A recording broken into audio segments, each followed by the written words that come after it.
Saludos amigos que nos ven a través de las noticias de Colón, también en el canal de YouTube y en TikTok.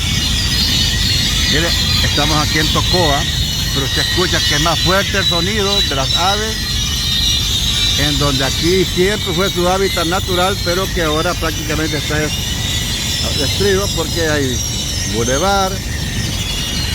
Pero los animalitos siempre vienen a buscar acá, en donde ellos siempre pernoctaron. Aquí tenemos